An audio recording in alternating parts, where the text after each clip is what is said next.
ఏం లేదు, ఈ మూడు గీతలు నేర్చుకున్నాం అనుకో ఇంగ్లీష్ రాత చాలా అందంగా నేర్చుకున్నట్టే. ఎట్లా?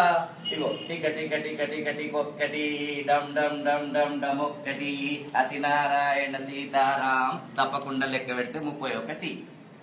1 2 3 4 5 6 7 8 9 10 11 12 13 14 15 16 17 18 19 20 21 22 23 24 25 26 27 28 29 30 31. ఇలా రాగానే దీన్ని ఏ విధంగా చేసుకుంటే ఏ, ఇది బి, ఇది సి, ఇది డి, ఇది E, F, G, H, I, J, K, L, M, N, O, P.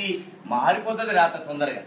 ఏ ఒక్కటి బాగా నేర్చుకున్నాం అనుకోండి, ఏ చాలా చిక్కుడు గింజ ఆకారంలో నేర్చుకోవాలి. నేర్చుకున్న తర్వాత ఇట్లంటే పి అవుతుంది, ఇటు కింద గీస్తే డి, ఇట్లంటే పి, ఇది క్యూ, ఇది జి, కాలి గింతే రాస్తే ఓ, ఇట్లా ఇట్లా అనుకో ఎన్, ఇది ఎం, ఇది యు, ఇది డబ్ల్యూ, ఇది హెచ్, ఇది వై, ఇది సి, ఇక్కడ నుంచి ఇంతవరకు రాస్తే సి, ఇట్లా ఇట్లా అనుకో ఈ, అక్కడ రాసి చుక్క పెడితే ఐ, ఇట్లా అంటే ఎల్, ఇది జే, దీంట్లోనే కే, దీంట్లోనే ఎస్, దీంట్లోనే ఎక్స్ రాసినాం అనుకో ఏ సన్నగా రాసి బి పెద్దగా రాయవద్దు.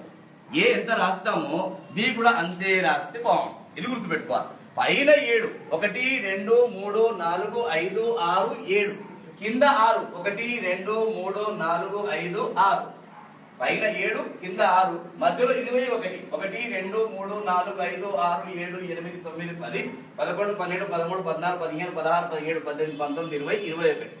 పైన ఇగో బి, ఇది డి, ఇది ఎఫ్, ఇది హెచ్, ఇది K, L, T. B D F H K అంటే పై 2 డబ్బాలలో రాయాలి.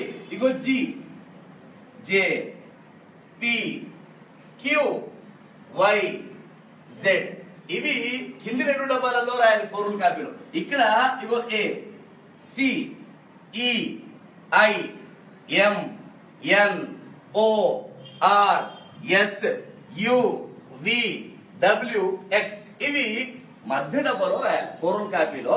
ఇవి పై 2 డబ్బాలలో, ఇవి కింది 2 డబ్బాలలో, ఇవి మధ్య డబ్బాలో రాస్తే ఇంగ్లీష్ ఈజీగా మీరు చాలా అందంగా